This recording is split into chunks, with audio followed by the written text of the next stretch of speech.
My daughter laughed and said, "Mom's too dumb to check her own bank account." So that night, while she slept, I logged into hers instead. What I found there made my blood run cold, and the next morning I called the police. Subscribe to the channel, leave your like and comment from which part of the world you are watching. Get comfortable and relax. Let's begin. The numbers on the screen did not change. I sat at my kitchen table, my fingers resting on the cool wood, and stared at the column of transactions. My blood was not ice, as some would say. It was simply absent. I felt a hollow, airless space where my heartbeat should have been. The final line read, "Transfer to CMR Holdings, $1,200, 00." I did not have a utility company by that name. This was the third such transfer this year. I clicked back through the digital statements, month by month, my movements mechanical. There was another in December, another in October, a pattern, quiet and relentless, stretching back 23 months. The screen's light was too bright for the dimming kitchen. The afternoon had bled away while I was lost in this proof. My tea had gone cold in its china cup, a cup my mother had given me. The silence in my house was a solid thing. I heard the soft click of the ceiling fan, the distant hum of the refrigerator. Normal sounds. The sounds of a life that was, until an hour ago, understood. It began with a visit. Chloe came by this morning, a rare weekday appearance. She brought expensive coffee in paper cups, a gesture that felt more like a prop than a gift. She was a streak of polished color in my warm kitchen, her blazer sharp, her perfume a cloud of something clinical and modern. I was at this same table reconciling my paper bank statement, a habit she had always mocked. "Still doing that, Mom?" she said, leaning against the refrigerator. "It's the 21st century. Everything's online. It takes 5 minutes." "I like to see it on paper," I said, my voice calm. "It helps me keep track." She gave a short laugh, not unkind but dismissive. The sound was familiar. It was the sound of my opinions being weighed and found quaint. She sipped her coffee, her eyes scanning my comfortable lived-in space, the thriving spider plant on the windowsill, the photo of her father on the wall, the neatly organized cookbooks. I saw her see it, and I saw the judgment she did not voice. It was not a home to aspire to. It was a museum of my limitations. We talked of nothing. Her work was demanding. She was considering a new car. The conversation was a series of monologues from her, punctuated by my nods. I asked if she was eating properly. She waved a hand, a flash of a manicured nail. "I'm fine, Mom. Don't worry about me." As she was leaving, shrugging on her blazer by the front door, she glanced back at the kitchen table where my statement and calculator still sat. Her smile was a quick, bright thing. "Honestly," she said, the words tossed over her shoulder like candy wrappers, "you're too dumb to check your own bank account. Let the computer do it." Then she was gone. The door closed with a soft, precise click. I stood in the hallway for a long time. The words hung in the air, sharp and crystalline. They did not surprise me. That was the worst of it. The sentiment was not new, only the phrasing was freshly blunt. A lifetime of smaller dismissals lined up behind it.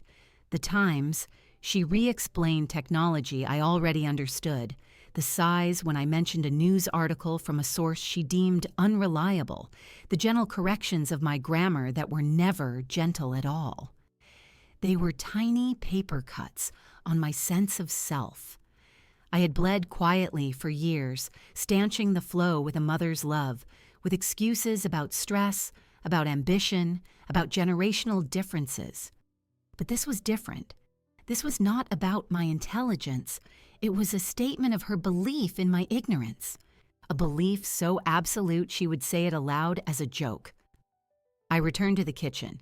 I cleared my paper statement and calculator away. I opened my laptop.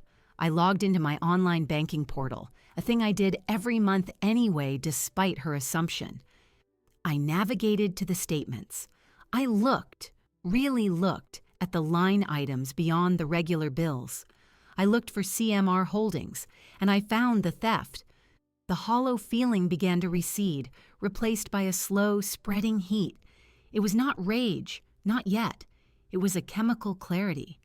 Every instinct in me, the instinct that had soothed her childhood nightmares and balanced household budgets after Frank died, went silent and focused. The mother part of me was set aside. Another part, older and more pragmatic, stepped forward. I thought of the password. Years ago, when Chloe first opened her investment account, she was overwhelmed. She sat at this very table, frustrated, and asked for my help. "You're good at this sort of thing, Mom," she had said, and the memory of that gratitude was now a bitter pill. I helped her set it up. I suggested a secure password formula she could remember. She used it. I never forgot it. My hands did not shake as I opened a new browser tab. I navigated to her bank's website. I clicked Forgot Password.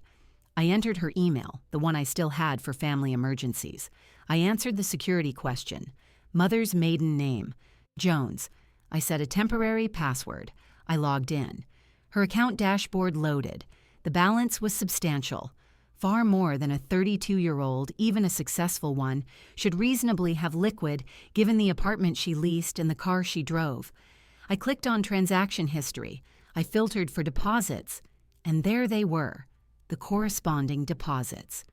$1,200 from Eleanor Reynolds, $950, $1,500, all categorized as family support or gift.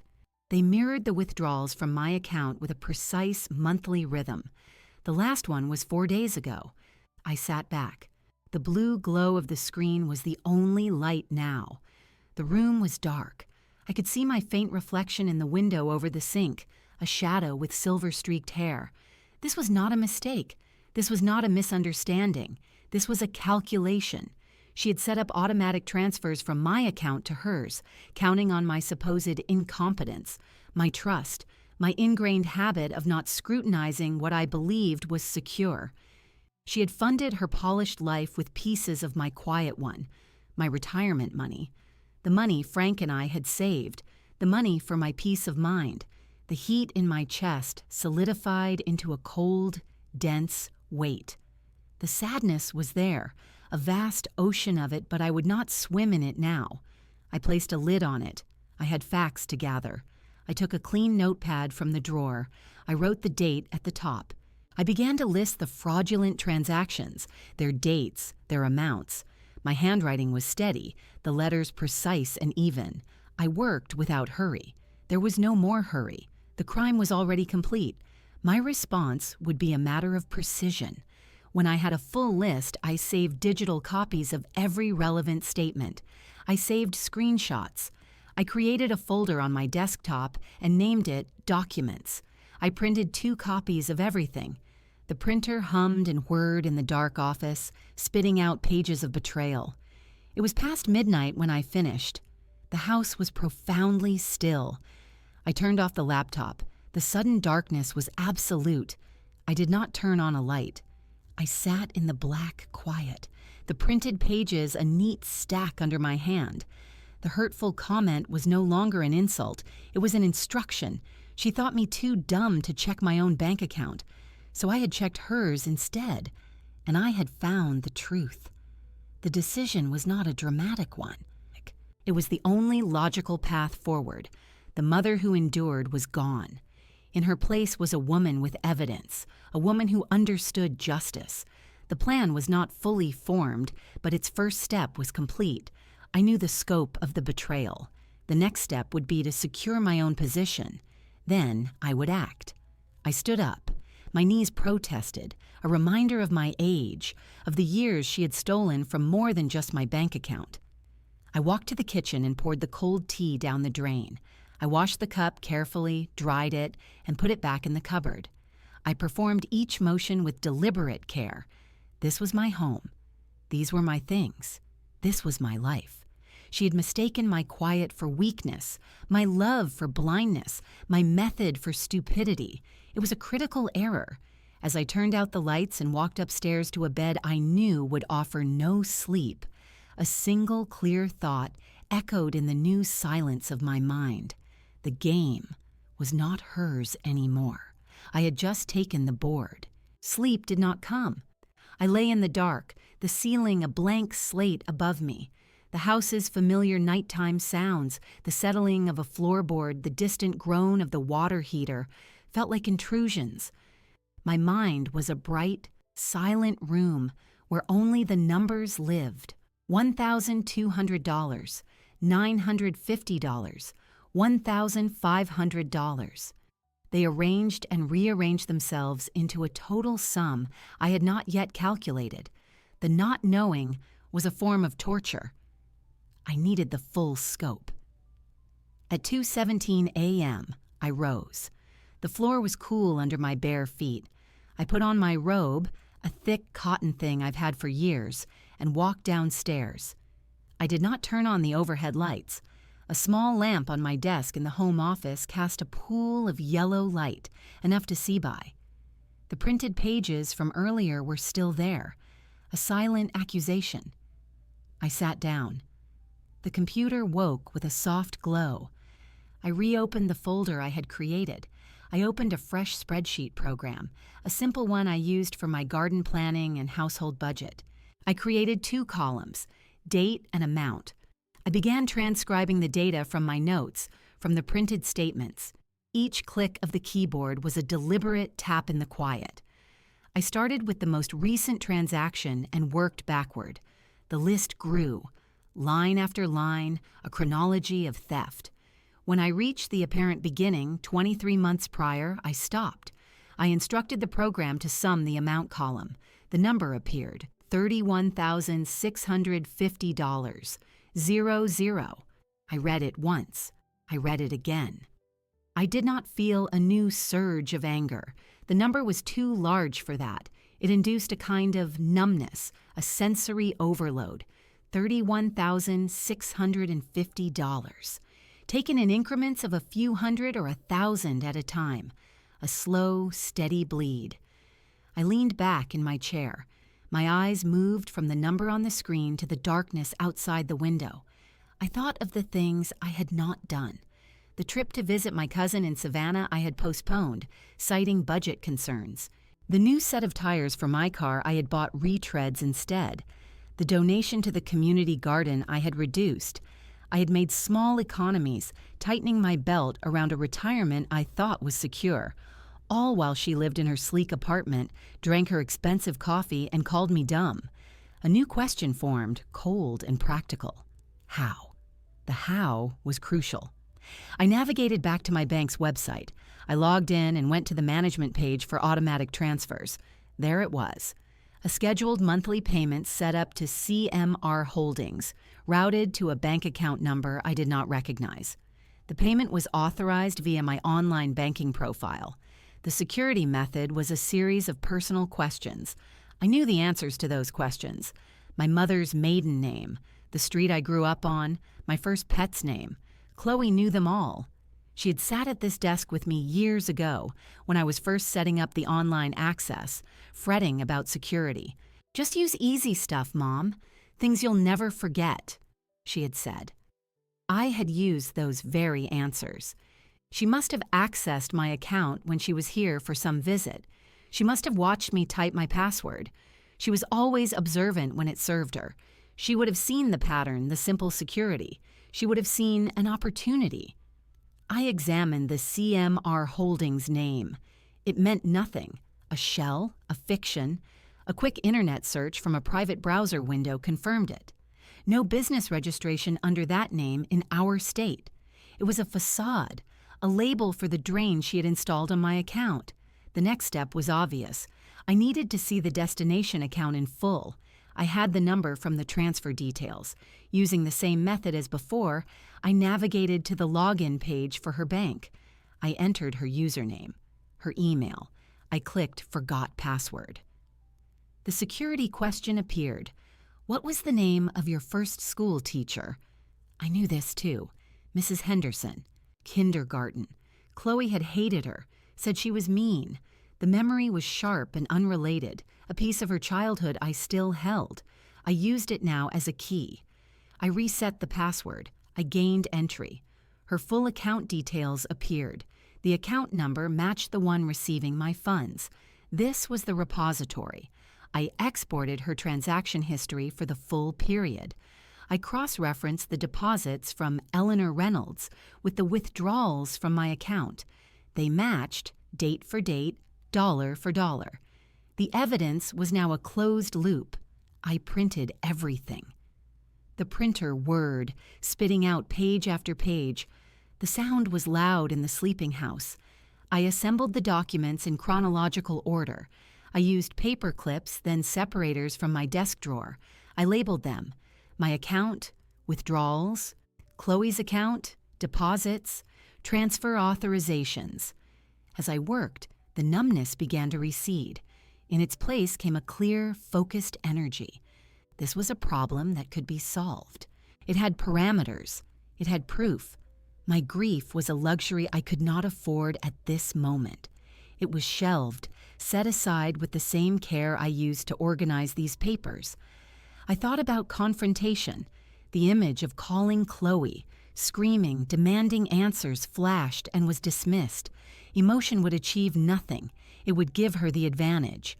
She would lie. She would manipulate. She might even delete evidence.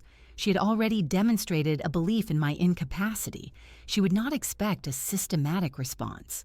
No, this required a different path. The law. The system she doubtless believed was too complex for someone like me to navigate. But systems are built on rules and evidence. I understood both.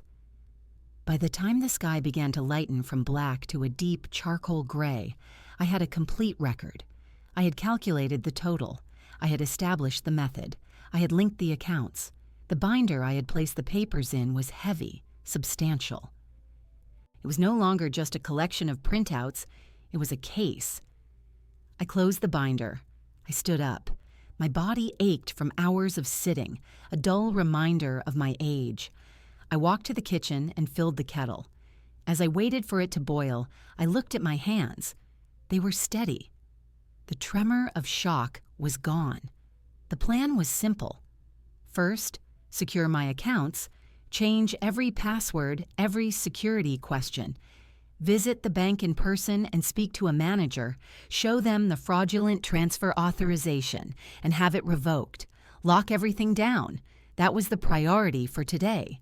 Then, with my own financial ground solidified, I would decide the next move. The binder sat on my desk, a tangible weight. The evidence existed.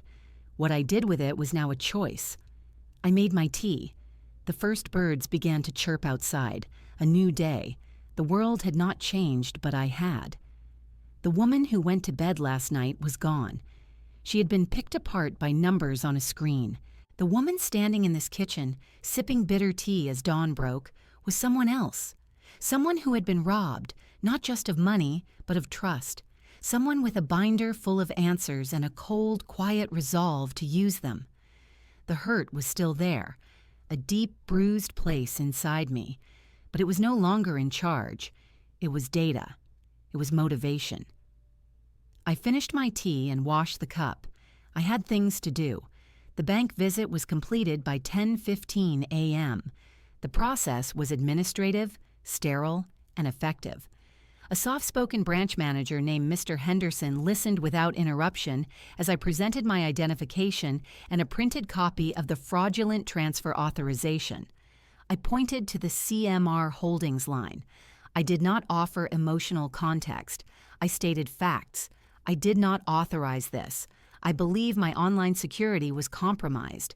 I need it canceled and my account secured. Mr. Henderson asked a few precise questions. He verified my identity with additional documentation. His fingers tapped on his keyboard. "You are correct, Mrs. Reynolds. This is a third-party transfer set up through your online profile. I am disabling it now." He looked at me, his expression professional but with a hint of something else. Respect, perhaps, for my calm presentation. "I would strongly recommend changing all your passwords and security questions immediately. We can assist with that here." I had already done it hours earlier from my home computer, but I let him guide me through the bank's official process. It created a paper trail. It placed a note on my account. It was another layer of validation. When we finished, he printed a confirmation sheet. The unauthorized transfer was nullified. My money was, for the moment, safe from further automated theft. I thanked him, my voice even. I placed the confirmation sheet in my purse, next to the binder. The morning sun was bright as I left the bank. The normalcy of the world, people getting coffee, cars driving past, felt surreal. I had just fought a silent, successful skirmish, and no one knew. Back at my desk, the binder awaited. The evidence was collected, but it was raw data. To be understood by others, it needed to tell a story. A clear, chronological, undeniable story. I opened a fresh notepad, this one a legal pad. At the top, I wrote a single word: timeline. I started with the earliest transaction I had found, 23 months prior. I wrote the date. Next to it, the amount withdrawn from my account. On the same line, I noted the corresponding deposit into Chloe's account, referencing the account number. I created a code for each piece of evidence: M1 for my first statement page, C1 for hers. I noted the security method used: online transfer via answered security questions. Line by line, the timeline grew. It was not just a list of thefts, it was a narrative of habit, of entitlement. I saw the frequency increase after month 6. The amounts grew larger after month 14, coinciding, I recalled, with when she leased her new car. I cross-referenced dates with my own calendar.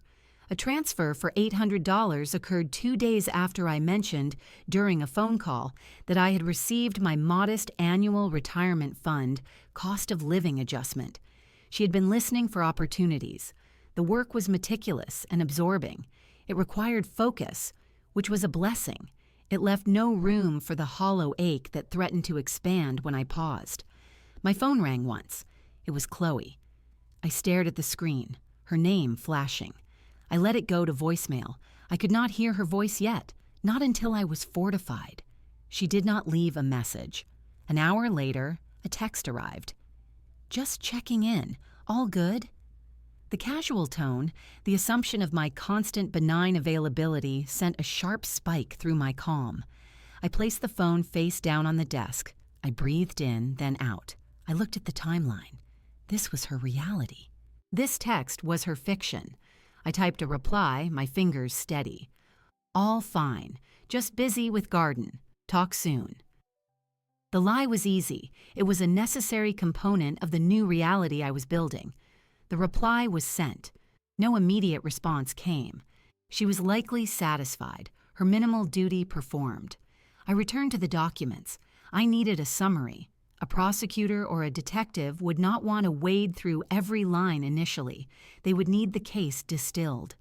On a new sheet of paper, I wrote a header: Summary of Financial Exploitation. I listed the total amount, $31,650. I listed the time frame, 23 months. I listed the method, unauthorized electronic funds transfer via compromised online banking security. I listed the suspect, Chloe Reynolds, my daughter, who had the requisite knowledge and access. Then I wrote a separate section, Indicators of Knowledge and Intent. Here, I noted factual points. The use of a fictitious business name, CMR Holdings, to disguise the transfers. The synchronization of the deposits into her personal account. The increase in amounts coinciding with her lifestyle upgrades. Her stated belief in my financial ignorance as evidenced by her comment, which I recorded in quotes with the date and time I remembered it. You're too dumb to check your own bank account. That comment was no longer just an insult. In the context of this binder, it was evidence of motive and opportunity. It demonstrated her perception of me as an easy, unaware target. By late afternoon, the binder was transformed. The front held the summary and timeline. Behind tabs were the raw statements, the printed authorizations, the bank confirmation from today. It was organized, logical, and heavy. The physical weight of it was satisfying. It was the antithesis of the ephemeral, digital theft. It was tangible proof. I made 2 copies of the entire packet on my printer. One copy went into a separate folder, which I placed in a fireproof lockbox in my closet. The original binder remained on my desk. The third copy was digital, saved on a small encrypted flash drive that had belonged to Frank. I put the drive in my jewelry box. The sun was low again. The cycle of a day had passed entirely within the confines of this room, this task. My body was tired, but my mind was clear. The scale of the betrayal was fully mapped. The emotional shock had been processed, compartmentalized, and converted into evidentiary fact. I stood and stretched. I walked to the kitchen and prepared a proper meal for the first time in 2 days. The simple actions, chopping an onion, heating oil in a pan, were grounding. I was not a victim huddled in the dark. I was a woman who had completed a complex audit of her own life. I had answered the question of what and how. The question of what next was now the only one that remained. As I ate, I considered my options. I could confront her privately. I could demand repayment. I could threaten to expose her to the family. All of those paths led back to emotion, to manipulation, to her potential for further lies. They relied on shame, and I could no longer assume she possessed any. There was one path that did not rely on her conscience. It relied on rules. It was the path I had already begun by securing my accounts and building this dossier. The law. It was impersonal. It was procedural. It would not be swayed by tears or clever justifications. It would see the numbers, the timeline, the forgery of CMR Holdings. The decision settled within me, not as a surge of drama, but as the next logical step in a sequence I had already started. The binder was not just a record of a crime, it was a tool. Its purpose was to be presented. I finished my dinner. I washed my plate. I looked at the binder on my desk, a stark rectangle in the tidy room. Tomorrow I would research how to file a criminal complaint for financial fraud and identity theft. I would find the correct department. I would make an appointment. The mother who loved her daughter unconditionally was in a separate room inside me, one I had locked for now. The woman at the desk, the woman with the timeline and the summary, was someone else. She was the custodian of facts, and facts, I now understood, were the foundation of real justice. The decision to involve the law required a specific type of preparation. It was not enough to have the binder. I needed to know the procedure. The next morning, after a night of shallow but determined sleep, I sat at my desk with a clean notepad. I wrote steps at the top. I began with internet research on the police department's website for my suburb. I looked for non-emergency contact numbers. I searched for terms: financial fraud, elder fraud, identity theft reporting. The information was bureaucratic but clear. I was to call the non-emergency line to file a report. An officer would be assigned, and I would need to present my evidence. I wrote down the number. I practiced the opening statement in my mind. I would like to report a case of sustained financial fraud and identity theft. I said it aloud to the empty room. My voice sounded firm, acceptable. I picked up the phone. I dialed the number. It rang 3 times before a dispatcher answered. "Police non-emergency. How can I help you?"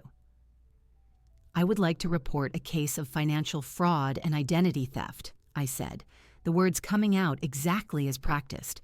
"I have gathered comprehensive evidence." The dispatcher's tone was neutral, efficient.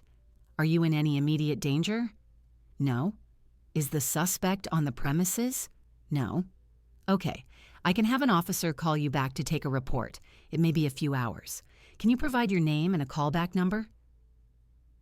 I gave her my information. She told me to expect a call later in the day. The conversation lasted less than 2 minutes. It was devoid of drama. I hung up and placed a checkmark next to Step 1 initial contact on my notepad. The waiting period was useful. I reviewed the binder one final time. I considered potential questions. How did she get your password? I would answer truthfully. She likely observed me typing it or correctly guessed my security answers, which were based on family knowledge. Why did you not notice sooner? I would state that I reviewed my statements, but the transfers were disguised as a utility payment to a fictitious company. I trusted my online banking security. I trusted my daughter. The word trusted sat heavily on the page where I wrote these anticipated questions. I underlined it. That was the core of her strategy. It would also be the core of my explanation. The phone rang just after 2 p.m. A woman's voice, calm and direct. "Mrs. Reynolds, this is Detective Maria Rodriguez with the Financial Crimes Unit. I understand you have a report to make." "Yes, Detective. Thank you for calling. I've cleared some time this afternoon. Would you be able to come down to the station to provide a statement and present your evidence? It's often more efficient than an officer visiting your home for something of this nature." I agreed immediately. We set an appointment for 4 p.m. I wrote her name and the time on my notepad. Step 2, appointment secured. The 3 hours between the call and the appointment were spent in deliberate, calming activity. I did not pace. I watered my houseplants. I changed into a simple navy blue dress and a cardigan, clothes that were neat, respectable, and made me feel composed. I gathered the binder, my driver's license, and a pen into a sturdy tote bag. I was preparing for a business meeting, which in essence this was. The police station was a low beige brick building. The lobby was clean, fluorescent lit with a worn linoleum floor. A civilian clerk behind thick glass directed me to a waiting area. I sat on a hard plastic chair, the binder on my lap. I did not fidget. I observed the people coming and going, an officer with a coffee, a young man filing a report about a stolen bicycle, the mundane reality of community order. At exactly 4 p.m., a door opened and a woman stepped out. She was in her 40s with dark hair pulled into a neat bun. She wore slacks and a blazer, a badge clipped to her belt. Her eyes scanned the room and landed on me. "Mrs. Reynolds? I'm Detective Rodriguez. Please come back to my office." I followed her down a short corridor to a small, functional room. A desk, 2 chairs, a filing cabinet. No two-way mirror, no dramatic interrogation table. It was an office for paperwork. She gestured for me to sit in the chair facing her desk and took her own seat. "Before we begin," she said, opening a notebook of her own, "I want to confirm this is regarding a financial matter. The dispatch note said fraud and identity theft." "It is," I said. I unzipped my tote bag and lifted out the binder. I placed it on the desk between us. "The complete documentation is here.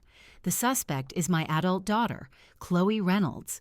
Over the past 23 months, she has orchestrated unauthorized transfers from my personal checking account to her own, totaling $31,650. Detective Rodriguez's expression did not change, but her eyes flickered. It was not surprise, but a sharpening of attention. She had likely heard many things, but the blunt statement from a woman like me, delivered without tears, probably had a certain effect. "I see," she said. "May I?" She reached for the binder. "Please, it is organized with a summary and timeline at the front, followed by the source documents." She opened the cover and began to read. She was silent for several minutes, turning pages. Her eyes moved from the summary to the timeline, then to a sample of the paired statements. She took her time. I sat perfectly still, my hands folded in my lap. I had done my job. Now she was doing hers. Finally, she looked up. "This is exceptionally well organized, Mrs. Reynolds." "Thank you. I wanted to be clear. You've stated the suspect is your daughter. Can you elaborate on how she would have had the access to set up these transfers?" I explained about the shared knowledge of security questions, the likelihood of her observing my password. I mentioned her comment about my supposed incompetence with banking. I offered it not as an emotional aside, but as a statement of her mindset regarding my vulnerability. Detective Rodriguez wrote notes. "And you have already contacted your bank?" "Yes, yesterday morning. The fraudulent transfer authorization has been canceled. My accounts have been secured with new credentials. I have the bank manager's confirmation here." I retrieved the paper from my bag and handed it to her. She added it to the binder. She asked more questions. The exact nature of my relationship with Chloe, her employment, whether I had confronted her. I answered each one factually. No, I had not confronted her. I believed that would allow her to destroy evidence or construct a narrative. I came here first. Detective Rodriguez leaned back in her chair, assessing me. That was a prudent decision. Confrontation in these situations often complicates the investigation. She tapped the binder with her pen. This provides a very strong foundation. What is it you are hoping for from this process, Mrs. Reynolds? I had anticipated this question. I want the theft acknowledged officially. I want the money returned, through restitution if necessary. I want there to be a legal consequence for her actions. I paused. And I want it documented that she was wrong, that I was not too dumb to check my own bank account, or hers. A faint understanding nod from the detective, not a smile, but an acknowledgement. Those are actionable goals. The first step is for me to officially open a case. I will need to retain this binder as evidence. I will make copies of everything for our files. You will get a receipt. Of course. I will also need a formal, signed statement from you, walking through the timeline and your discovery. We can do that now, if you're ready. I was ready. She produced a form and asked me to narrate the events from the moment of the hurtful comment to my discovery and evidence gathering. I spoke calmly. She transcribed, sometimes asking me to clarify a date or an amount. My voice was a steady monotone in the quiet room. When we finished, she printed the statement. I read it carefully, then signed and dated it. She stood up. I'll be in touch as the investigation progresses. We will need to verify this information with the banks, which may take a few days. I advise you to maintain normal contact with your daughter. Do not alert her. Can you do that? I can, I said, and I knew I could. The act was already in place. She handed me a business card and a copy of my filed report with a case number. This is my direct line. Call if you think of anything else, or if she does anything unexpected. I took the card and the paper.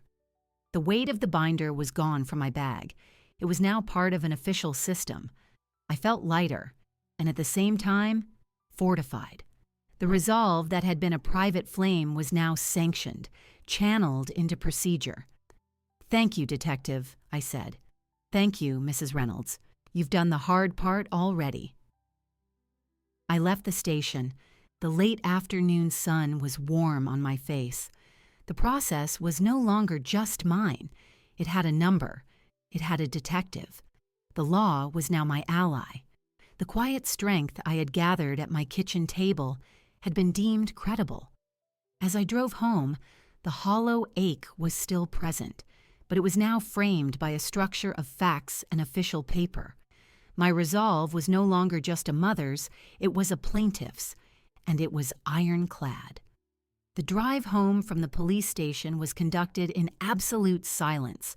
I did not turn on the radio. The only sound was the hum of the engine and the occasional signal click of the turn indicator. My mind was not racing. It was a blank, polished surface. The transaction was complete. The evidence had been transferred from my custody to the law's. The next move was not mine to make, but I had a role to play. Normalcy. Detective Rodriguez's instruction was clear. Maintain normal contact. Do not alert her. It was the logical next step in the sequence, but it required a performance. I had been performing the role of a trusting, somewhat simple mother for years in her eyes. Now I had to perform it with conscious intent, with the knowledge of the investigation ticking like a clock in the background. I arrived home. The familiar space felt different. It was no longer just my sanctuary. It was the forward operating base for this quiet war. I changed out of my dress and into my old gardening clothes, a worn pair of denim overalls and a long-sleeved shirt. Physical work. I needed the anchor of a tangible task. The backyard garden was my usual solace. The late summer flowers were in bloom, a riot of color against the neat green of the lawn. I knelt on the padded mat by the perennial bed and began to weed. The action was methodical. Identify the intruder, grip it at the base, pull firmly to extract the root. The soil was cool and damp. The sun was warm on my back. I focused on the simple, destructive satisfaction of clearing away what did not belong. My phone, lying on the grass beside me, rang at 5:30 p.m. Chloe's name appeared. I looked at it. I let it ring 3 times. A normal mother would not let it go to voicemail. A normal, doting mother would scramble to answer. I wiped my earth-stained fingers on a towel and swiped to accept. "Hi, sweetheart." My voice was light, a tone I had cultivated over decades. "Hey, Mom." Her voice was breezy, edged with the faint distraction I associated with her being busy with something more important. "What are you up to?" "Just pulling some weeds in the garden, trying to stay ahead of them." I kept my words mundane. "How was your day?" "Long. Meetings back to back. You know how it is." She did not ask about my day. She never did. "Listen, I was thinking of coming by this weekend. Maybe Sunday? I need to get out of the city for a bit." The request, so casual, felt like a probe. Or was it simply her usual pattern, expecting my home to be an available retreat? I pulled a thick dandelion root from the soil with more force than necessary. "Sunday should be fine," I said. "I'll be here. Would you like to stay for dinner? Maybe. We'll see. I might have plans later." A non-committal answer. She was already moving on. "Oh, by the way, did you get that thing sorted with your bank? The paper statement?" The question was like a needle. It was posed with a feigned, offhand concern. She was checking. She was seeing if her comment had sparked any real inquiry. I made my voice sound mildly exasperated, a touch amused at myself. "You know, I tried that online thing. Got all confused with the passwords. I think I'll just stick with the paper for now. It works for me." I heard the slightest exhale on the other end of the line. It was not a sigh of frustration, but of relief. My performance was convincing. She believed her narrative of my incompetence was still intact. "Whatever works for you, Mom," she said, the condescension sweetened into faux support. "Anyway, I just wanted to check in. I'll let you get back to your weeds." "Okay, honey. Talk soon. Bye." The call ended. I placed the phone back on the grass. My hand was steady. The conversation had been a masterpiece of deception, and it left a bitter taste in my mouth. The ease with which I had lied, the ease with which she had believed it, underscored the vast canyon between us. Our relationship was a series of scripts, and she only knew one of them. I returned to weeding. Each pull was a release of tension. I replayed her words. "I need to get out of the city for a bit." Where did the money for her city life come from? The new earrings she'd been wearing in her social media photo last week? The boast about the exclusive restaurant? It all mapped onto the timeline in the binder. I was not imagining the connections. I was confirming them. As I worked, a deep sadness welled up, but it was a clean sadness, without the confusion of before. It was the sadness of finality. The daughter I had raised, the child I had loved, was in there somewhere, buried under this avaricious, contemptuous stranger. The mother in me grieved for that lost child. The woman with the case number grieved for nothing. She had a job. The sun began its descent, casting long shadows across the grass. I finished the bed and gathered my tools. I washed them at the outdoor faucet, drying each trowel and fork before hanging it in the shed. Order, routine. Back inside, I made a simple dinner. I ate at the kitchen table. The silence was no longer oppressive. It was tactical. I considered Sunday, her proposed visit. Would the investigation have progressed enough by then? Should I allow it? I decided I would. It would be a test of my own fortitude, a chance to observe her to see if her behavior betrayed any nervousness about the halted transfers. My bank had stopped the automated flow. She would notice the missing deposit eventually. I needed to be prepared for that moment, to have an explanation ready that fit my persona. After cleaning the kitchen, I sat in my living room chair. I did not turn on the television. I looked at the space where she would sit on Sunday. I imagined her there, lounging with her phone, unaware of the precipice she was approaching. The calm I felt was not peace. It was the quiet before a necessary storm. It was the resolve of someone who has passed the point of no return simply by doing the next right thing and then the next. I had maintained normal contact. I had not alerted her. I had upheld my part of the detective's directive. The machinery of justice was now turning in rooms I could not see, verifying my evidence, building its own case. My role was to wait and to act normal. It was the hardest role I had ever played, but I was, it turned out, a very capable actress. The performance would continue until the curtain fell on a very different scene. I was ready for my cue. 3 days passed in a suspended state. I performed my routines with mechanical precision. I grocery shopped. I paid bills. I deadheaded the flowers in the garden. Each action was a bead on a string, one following the other, creating the appearance of a normal life. Inside, I was a vault, holding the knowledge of the case number, the binder in an evidence room, the silent progression of an investigation I could not see. My phone call with Chloe replayed in my mind. Her relief had been palpable. She believed her scheme was still secure, that her mother was still comfortably ignorant. The thought fueled not rage, but a colder, more durable substance: resolve. I was playing my part so she could comfortably play hers, right up to the moment the stage collapsed. On the 4th morning, my phone rang with a number I did not recognize, but somehow knew. I answered in my kitchen, a dish towel in my hand. "Mrs. Reynolds, it's Detective Rodriguez." "Detective?" I put the towel down. "Good morning." "I have an update. We've received the official records from both banking institutions. They corroborate your documentation entirely. The paper trail is clear and definitive." I absorbed this. It was expected, yet hearing it stated formally was a solid click, like a lock, engaging. "I see." "Based on the amount and the duration, this meets the threshold for felony theft and identity fraud. The next phase involves contacting the suspect. However, given the familial relationship and your continued proximity, I have a proposed approach I'd like to discuss with you." "Go ahead." "We have enough for an arrest warrant. My preference, for both investigative clarity and your own safety, is to conduct the arrest in a controlled environment. Having her come to you at your home would be ideal. It is neutral ground for her, and we can have units staged outside. This prevents any potential for flight or confrontation in a public or her private space." She was proposing a trap, a deliberate sanctioned trap.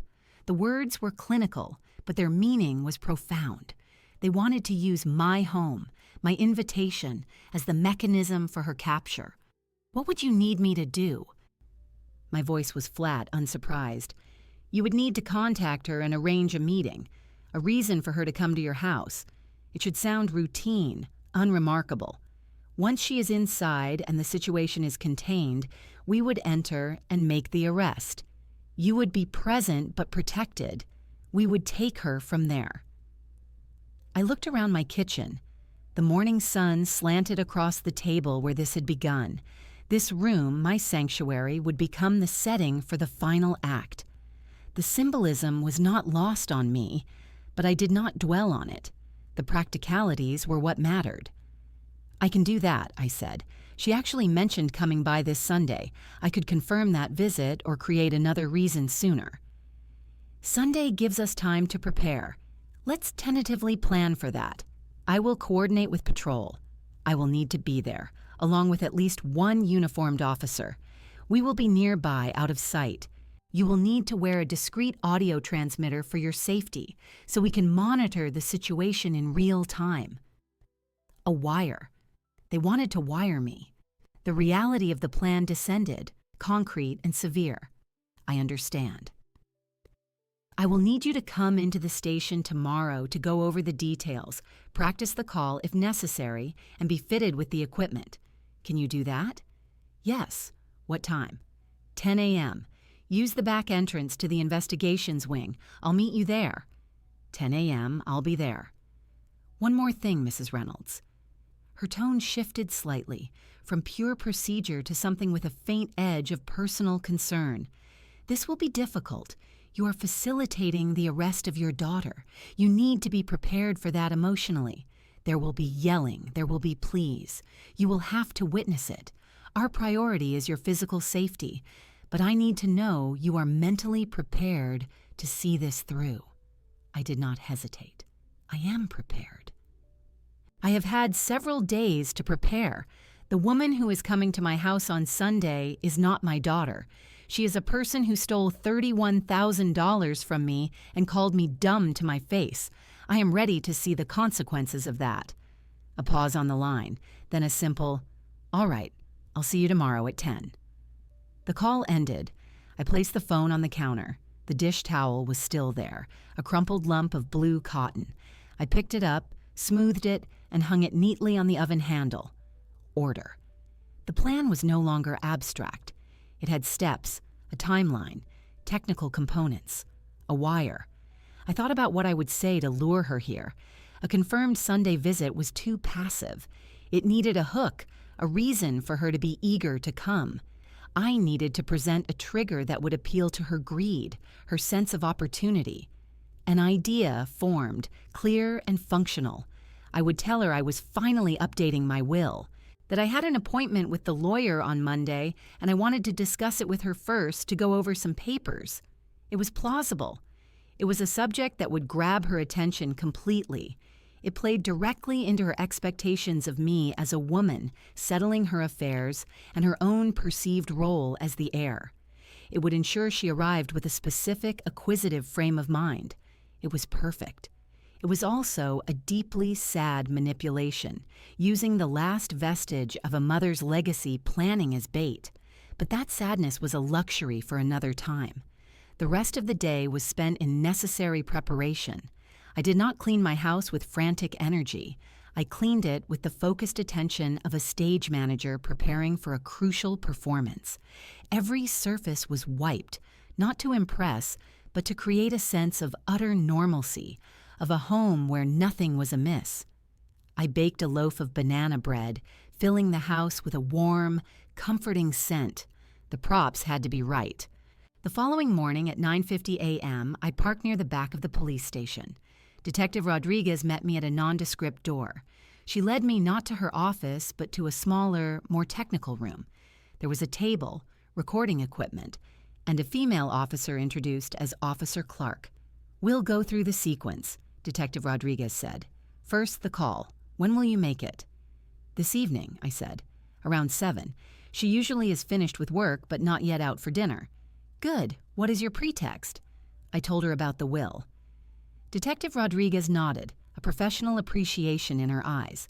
"That's solid. It's timely. It's personal. It gives her a reason to be interested. Keep it vague. You're nervous about the lawyer. You want her input." We practiced the phrasing. I was a quick study. We kept it simple. "Chloe, I need to see you. I've been thinking about my will, and I have an appointment Monday. I'm feeling overwhelmed. Can you come by Sunday afternoon? I'd feel better talking it through with you first."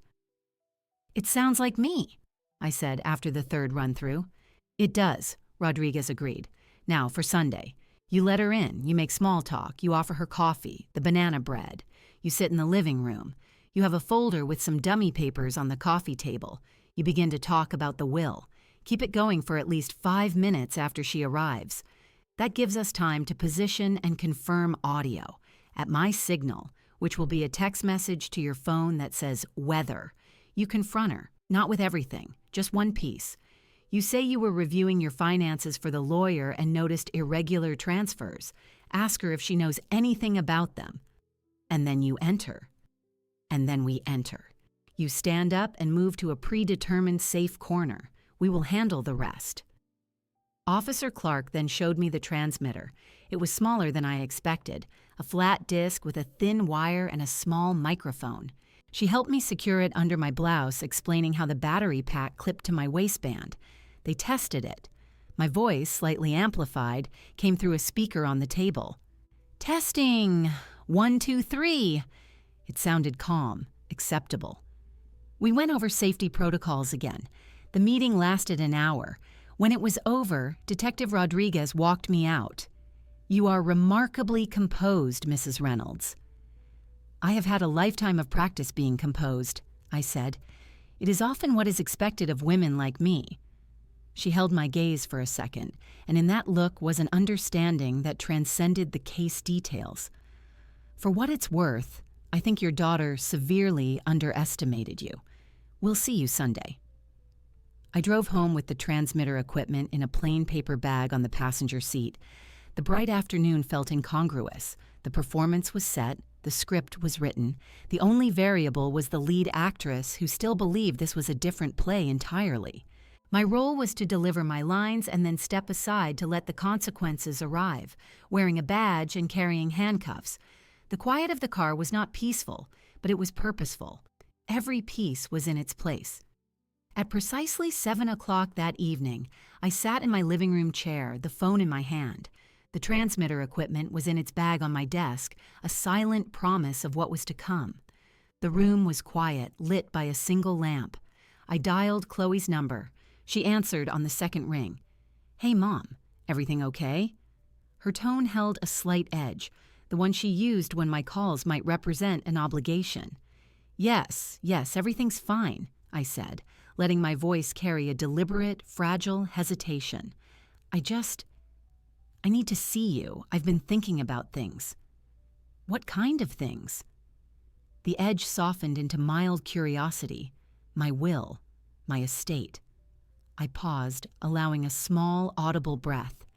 "I made an appointment with Mr. Higgins for Monday to update everything. It's been so long, and with your father gone." I let the sentence trail off, a picture of an aging woman overwhelmed by mortality and paperwork. "Okay," she said slowly. I could almost hear the gears turning, the recalculation of this information. My death was not a new subject, but its official documentation was always a point of interest. "That's probably smart. Do you need me to go with you?" No, that's not it," I said quickly, sounding flustered. I'd feel better talking it through with you first. The lawyer uses all this legal language. I get confused. I wanted your opinion on some things before I go in there. Could you come by Sunday afternoon, like we talked about?" The silence lasted a beat too long. She was weighing it. A request for her opinion, her superior understanding, wrapped around the topic of inheritance. It was the perfect lure. "Sure, Mom, of course. Sunday afternoon works. What time?" 2 o'clock? I'll make some coffee." 2 is fine. Don't stress about it. It's just paperwork." Her voice was reassuring now, patronizingly so. She had taken the bait. "I'll help you figure it out."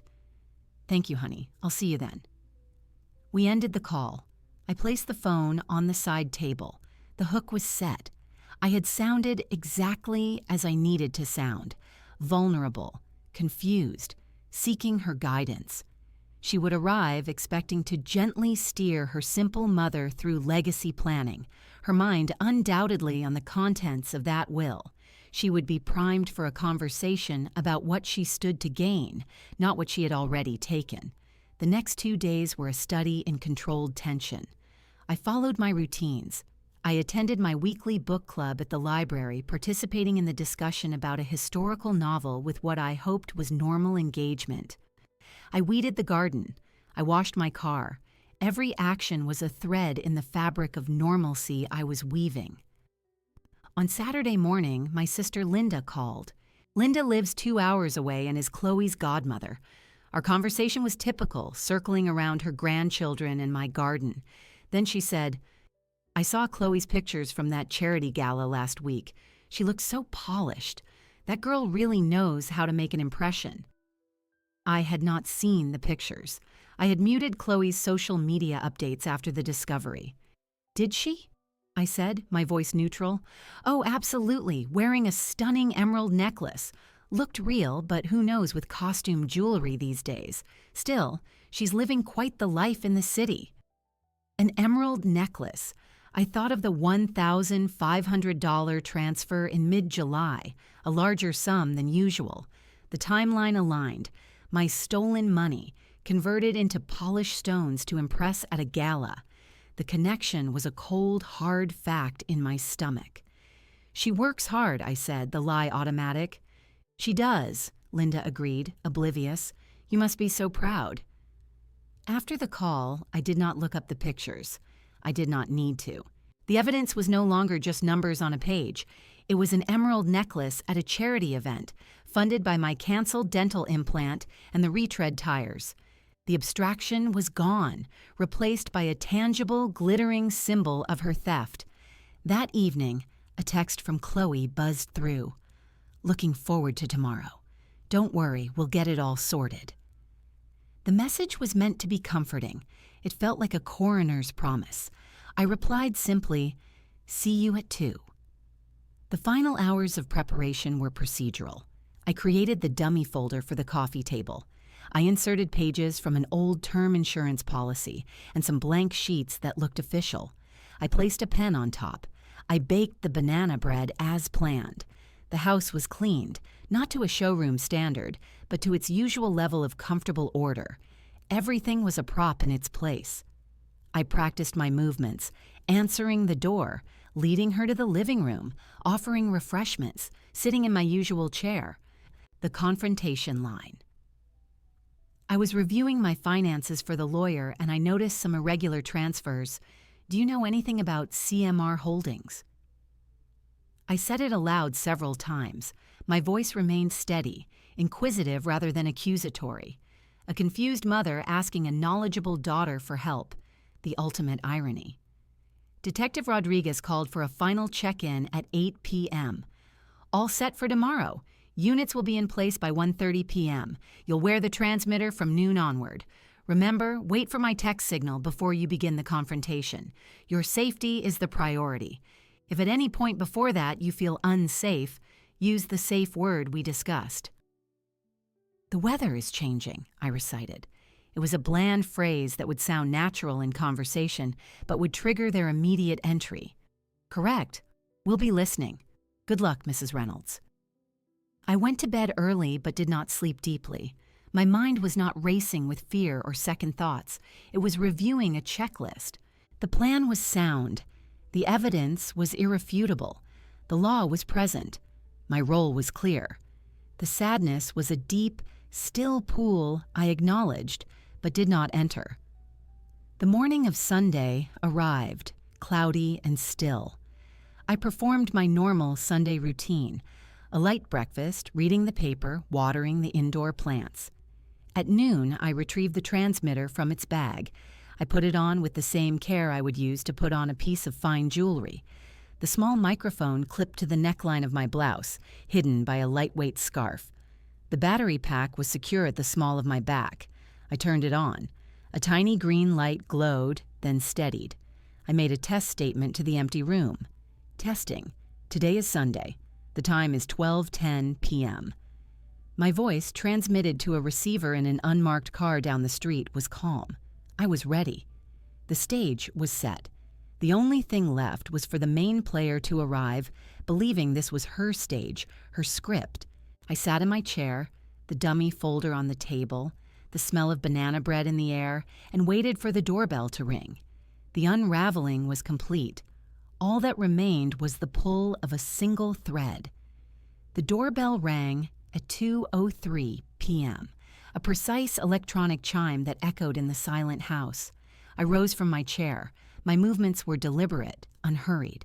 I smoothed my blouse, adjusted the scarf over the microphone, and walked to the front door. I opened it. Chloe stood on the porch, a leather tote bag slung over her shoulder. She wore designer jeans and a silk blouse, a thin gold necklace at her throat. She looked polished, impatient, already surveying the front yard as if assessing its value. "Hi, Mom. Right on time." She leaned in and gave me a brief, perfunctory hug, her perfume enveloping me for a second. She stepped inside without waiting for an invitation. Come in," I said, closing the door behind her. "How was the drive?" "Same as always. Traffic on the bridge was a nightmare." She dropped her bag on the hallway bench. "Something smells good." "Banana bread. I just made it. Would you like some coffee?" "Sure. Black, please." She walked ahead of me into the living room, her eyes scanning the space, landing on the dummy folder on the coffee table. She sat on the sofa, sinking into the cushions with a familiarity that was now an assumption of ownership. I went to the kitchen. The routine of preparing the coffee was a grounding ritual. The scoop of grounds, the gurgle of the machine, the clink of ceramic mugs. I placed slices of banana bread on a small plate. My hands did not shake. I carried the tray into the living room and set it on the table. "Here you go." "Thanks." She took a mug but ignored the bread. She took a sip, her eyes already back on the folder. "So you're really doing this? The will?" I sat in my armchair, facing her. "I think it's time. Things change. I want to make sure everything is clear." I allowed my voice to waver slightly. "The lawyer, Mr. Higgins, he's so formal. It's intimidating." "It's just legal stuff, Mom. It's not personal. They have to be formal." She said it dismissively, as if explaining something to a child. "Do you have a draft or something? What did you want to go over?" I reached for the folder, opened it. Inside were the meaningless pages. I gestured to them. "He sent these forms. They're about asset listing. He said I need a complete picture of my finances before we meet. Bank accounts, investments, the house value." I shook my head, a practiced gesture of confusion. "It's a lot. I started looking at my bank statements and I got all turned around." She leaned forward, her interest sharpening. This was the language she understood. Assets, finances. "What do you mean?" Turned around. "Oh, just..." I was trying to be thorough, like he asked. I was going through the transactions online, getting the totals for the last couple of years. I paused, frowning at the fake papers.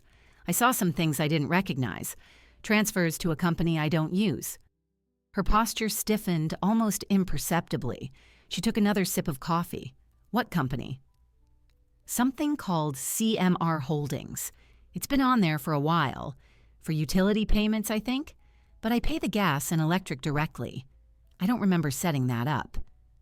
I looked at her, letting my expression be one of genuine, befuddled inquiry. "You're so good with this stuff. Do you know anything about that? Could it be some kind of mistake?" Her face went very still.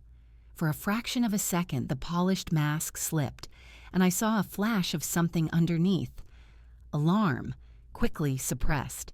She set her mug down on the table with a soft click. "CMR Holdings? I've never heard of it. It's probably just some automatic payment you set up ages ago and forgot, for cable or internet or something." Her voice was smooth, but a fraction too quick. "You shouldn't worry about it. Those statements are full of weird codes." "I suppose you're right," I said, nodding slowly, as if convinced. "It's just, when I added them up, it was quite a bit of money over time. It made my totals wrong for the lawyer." I kept my gaze on her, watching. Her nostrils flared slightly. She was calculating. "How much was it?" The question was casual, but the tension in her shoulders betrayed her. "Oh, I don't know exactly. A few hundred here and there. It adds up." I waved a hand, dismissing it. "You're probably right. I'm just being forgetful." She relaxed back into the sofa, the crisis averted in her mind. She had diagnosed the problem, her mother's failing memory. She offered a thin smile. "Exactly. Don't let it stress you. Give the lawyer the statements as they are. He'll figure it out." "Of course. You're always so sensible." I took a sip of my own coffee. The bitterness was grounding. "So, about the will itself, I was thinking about the house. Dior. We talked about the house, about my few pieces of jewelry, about the small investment portfolio Frank had left.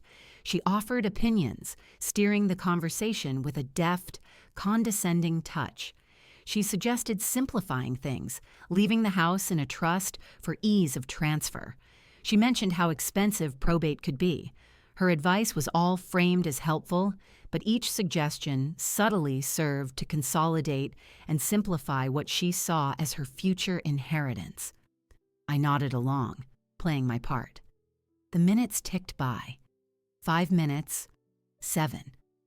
The small microphone against my skin felt like a point of ice. I wondered if Detective Rodriguez could hear the subtle strain in Chloe's voice, the greed underpinning her helpful tone. My phone, lying on the table next to the tray, buzzed once. A text notification lit up the screen. I did not look at it immediately. I finished my sentence about the garden perhaps being a burden for a new owner. Then I casually reached over and picked up the phone. I tapped the screen. A single word from Detective Rodriguez. Weather. The signal. The trap was now to be sprung. I placed the phone back on the table. I took a slow breath, in and out. I looked at Chloe, who was now glancing at her own phone, a slight smirk on her lips, perhaps at some message from her world, a world funded by my ignorance. I set my coffee cup down. The click of ceramic on wood was deliberate. I folded my hands in my lap. "Chloe," I said, my voice shifting. The tentative, confused tone was gone. It was calm, clear, and flat. "There's something I need to ask you again about those transfers." She looked up, irritated by the interruption. "Mom, we already talked about that. It's nothing." "It's not nothing." I kept my eyes locked on hers. CMR Holdings. The transfers total $31,650 over the last 23 months. They are not a mistake. They are unauthorized withdrawals from my account, deposited directly into yours. The color drained from her face. Her mouth opened, then closed. "What are you talking about? That's insane. How would you even know that?" "Because I checked my bank account. And then, because you thought I was too dumb to do that, I checked yours." I said it without heat, a simple recitation of fact. "I have all the statements. I have a timeline. I know the password you used. I know the security questions you answered. I gave the evidence to the police 4 days ago." Her eyes widened, real panic breaking through the arrogance. You went to the police? About me?" The word was a gasp of disbelief. "Yes. Detective Rodriguez has the case. The banks have confirmed the fraud." I remained seated, perfectly still. "The police are here now, Chloe. Outside. They heard everything you just said." Her head whipped around, looking at the windows, the front door. Her breath came in short, sharp pants. "You're lying. You're trying to scare me. This is a sick joke." "It is not a joke." I stood up. I moved to the predetermined corner of the room, near the bookshelf as instructed. A position of safety. It is the consequence. The front door opened. It did not burst in. It swung open with controlled force. Detective Maria Rodriguez entered first, her badge visible on her belt. A uniformed officer followed, his hand resting on his duty belt. Chloe shot up from the sofa, her mug tipping over, coffee spreading across the table and onto the dummy papers. "What is this? Mom, tell them to leave." Detective Rodriguez's voice was calm and authoritative. "Chloe Reynolds, I'm Detective Rodriguez. You are under arrest for felony theft and identity fraud. You have the right to remain silent." Chloe's reaction was not one of dignified shock. It was a raw, physical recoil, as if the words were a slap. "You can't be serious. This is my mother's house. Mom, tell them." I stood by the bookshelf, my hands clasped loosely in front of me. I did not speak. I simply watched. My role was now that of a witness. Detective Rodriguez continued the recitation of rights, her voice a steady monotone that cut through Chloe's rising panic. The uniformed officer moved forward, his posture alert but not aggressive. "This is a misunderstanding." Chloe's voice climbed an octave. She took a step toward me, her eyes wild, pleading. "Mom, please, I can explain everything. It's a computer error. Tell them to go." "The banks have verified the transfers, Ms. Reynolds," Detective Rodriguez said, finishing the Miranda warning. "The evidence is substantial. Please turn around and place your hands behind your back." "No, I will not." She spun back to face the detective, her earlier polish completely gone. Her face was flushed, her hair coming loose from its neat style. "You have no right. I want a lawyer. I'm not saying anything." "You are entitled to a lawyer. You may call one from the station. Now please turn around." Rodriguez's tone left no room for debate. It was the voice of the system, impersonal and implacable. Chloe looked from the detective to the officer, then back to me. In her eyes, I saw the final crashing realization that this was real, that I had done this, that her cleverness had been mapped and countered by the very ignorance she had mocked. The arrogance shattered, revealing pure, unvarnished terror.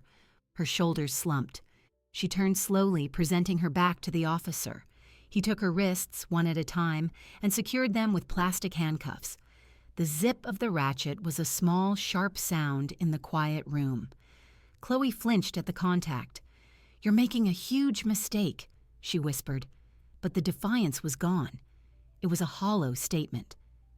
The officer guided her to turn back around. The sight of my daughter in restraints, in my living room, was a surreal fracture in reality. I observed it clinically. The silk blouse was now wrinkled. The gold necklace seemed a garish contrast to the plastic ties. Detective Rodriguez approached me. "Mrs. Reynolds, are you all right?" "I am fine," I said. My voice sounded distant, even to me. Chloe's head snapped up at the exchange. "Fine? She's fine. She set this up. She lied to me. She brought me here." The panic was curdling into a venomous anger, directed entirely at me. "How could you? I'm your daughter." I met her gaze. The silence stretched for 3 seconds. Then I spoke, my words clear and measured. "You stopped being my daughter when you decided I was a mark, when you called me dumb to my face while you were stealing from me. You are a thief. This is what happens to thieves." She stared at me, her mouth agape, as if I were speaking a foreign language. The concept was incomprehensible to her, that I could separate the child from the action, that I could hold her accountable, that I could be the source of this consequence. It did not compute. "I'll pay you back," she blurted out, the words tumbling over each other. "Every penny. I swear. Just call this off. Don't do this to me. My career. My life. Mom, please." It was the first time she had ever begged me for anything. There were no tears of genuine remorse.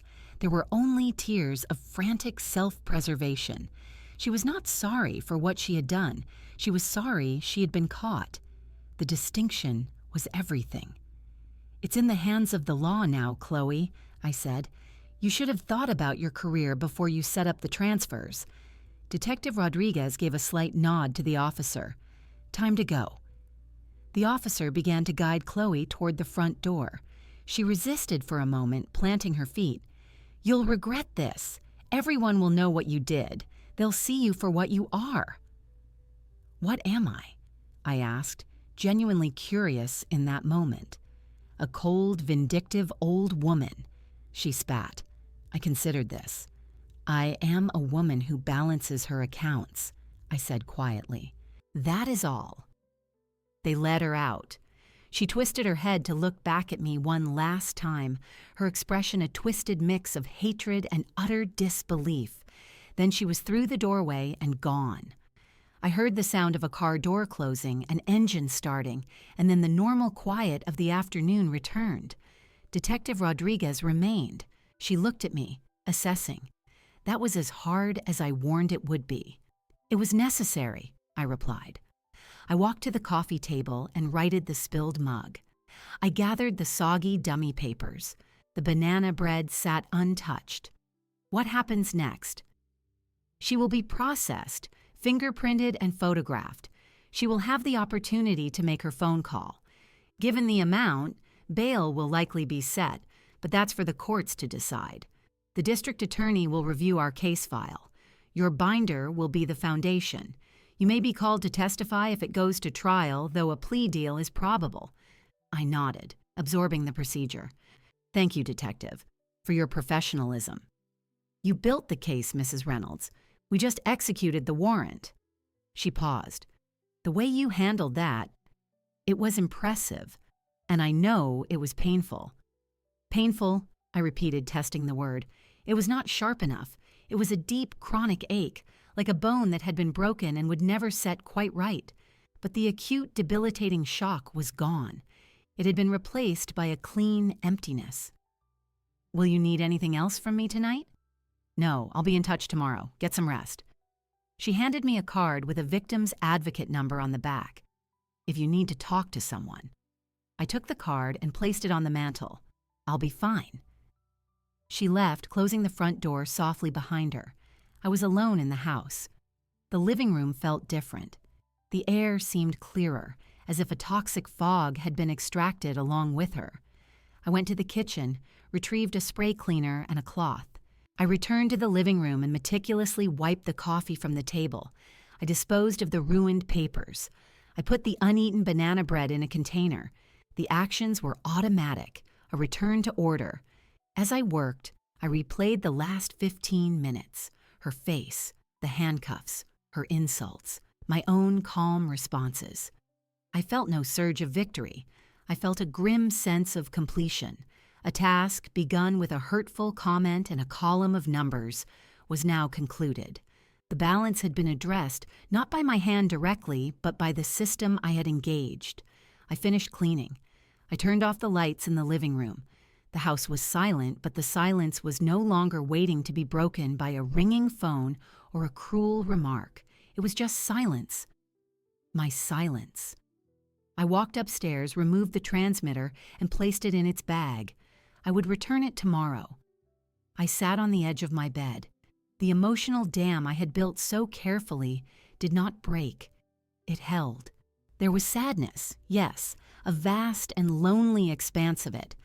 But there was also a solid, unshakable knowledge. I had seen it through. I had checked the account. I had gathered the evidence. I had walked into the police station. I had worn the wire. I had spoken the words that triggered the reckoning. She had been wrong about me. That was the justice, more than the arrest, more than the potential restitution. The record now showed she was wrong. The law had validated my intelligence, my resolve, my right to my own security. The chapter titled Daughter was closed, ended in a living room with the sound of a plastic zip tie. A new, uncertain chapter was beginning. But for tonight, that was enough. I had my house. I had my truth. And for the first time in 23 months, I had certainty. Weeks had passed. The late summer heat had broken, giving way to the cooler, gentler light of early fall.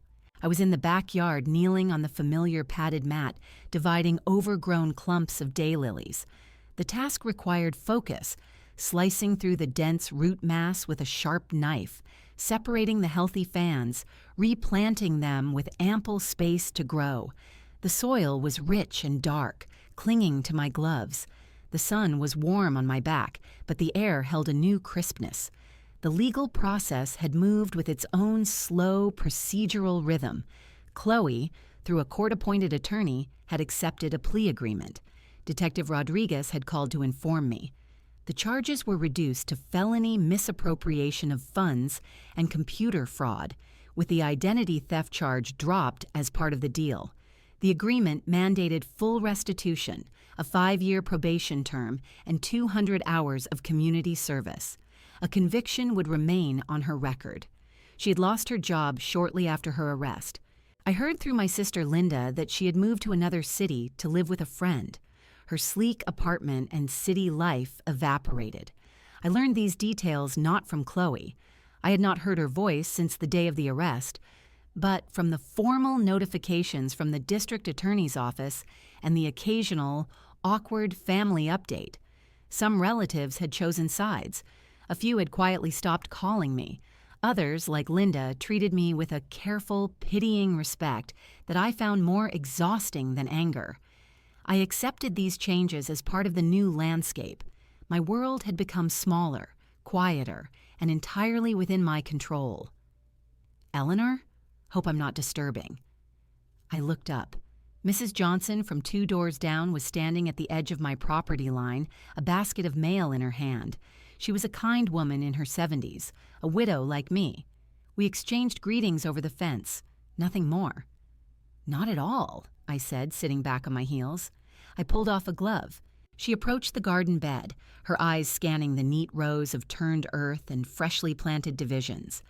Your garden always looks so loved. You have a real gift. Thank you. It's good therapy." She nodded, her expression shifting to one of gentle concern.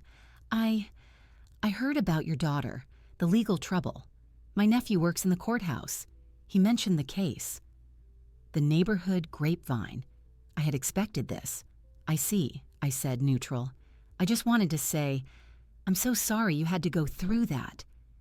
She hesitated, searching for the right words. "It must have been awful, but people are talking. They're saying how strong you were, how you stood up for yourself." I looked at the daylily root in my hand, the white, fleshy tubers. It wasn't about strength. It was about arithmetic. The numbers were wrong. I corrected them. She gave a soft, understanding sigh. Well, it took courage. At our age, it's easier to just let things go, to keep the peace. You did the hard thing. "The peace I have now is real," I said. "It was the truth. The peace before had been an illusion, maintained by my willful blindness and her deception. This silence, even with its sadness, was authentic." "You deserve that peace," Mrs. Johnson said. She touched my shoulder briefly, a gesture of solidarity. "Anyway, I'll let you get back to it. The garden looks wonderful." She walked back toward her house. I watched her go, then returned to my work. The interaction was not unpleasant. It was an acknowledgement. The story was out there, and the narrative, it seemed, had cast me not as a vindictive mother, but as a woman wronged who had sought a lawful remedy. I preferred that version. It was accurate. I finished dividing the daylilies and planted the last cluster. I stood, my knees protesting, and surveyed the bed. It looked sparse now, but I knew by next summer it would be full and balanced, each plant having the space it needed. Gardening is an act of faith in future order. I gathered my tools, washed them at the outdoor faucet, and stored them in the shed. The afternoon was waning, the light turning a deeper gold. I went inside, washed my hands thoroughly at the kitchen sink, and made a cup of tea. I carried it to the living room but did not sit. I stood at the front window looking out at the quiet street. The house was fully mine again. There was no lingering dread of a phone call, no subconscious anxiety about my bank balance, no need to perform a role for an audience of one. The energy I had spent for years trying to bridge the gap between us, trying to earn a respect that was never coming, was now mine to redirect. The restitution payments had begun. A check arrived from the county clerk's office each month, drawn from Chloe's account. It was a small automatic transaction. I deposited it without emotion. It was not about the money anymore, though I would use it. It was about the principle. The balance was being restored, line by line, month by month. I thought of her rarely, and when I did, it was with a detached pity. The brilliant, polished daughter she had presented to the world was gone, revealed as a desperate construct. Her fall was not my triumph. It was her own consequence. I felt no joy in it. I felt a profound relief that the source of the poison had been identified and removed. I finished my tea. I went to my desk and paid a few bills. The process straightforward now, with no mysterious transfers to scrutinize. I updated my ledger with the restitution check. The columns added up correctly. Later, as the sun dipped below the rooftops, I stepped back into the garden. The air was cool. I walked the paths, not to work, but simply to be there. The last of the bees hummed around the sedum. A few early crickets began their song. This was my life. It was not the life I had imagined for my later years, but it was mine, earned through a terrible clarity and a stubborn refusal to be erased in my own home. I had loved a child who no longer existed. I had been betrayed by the stranger who took her place, and I had survived that betrayal by using my own mind, my own hands, to build a case for my own humanity. The revenge was never the point. The point was the reclamation. They had asked me at the police station what I wanted. I had said I wanted it documented that she was wrong. It was documented. The record showed she was wrong. I am Eleanor Reynolds, 58 years old. I have silver in my hair and soil under my nails. I balance my accounts.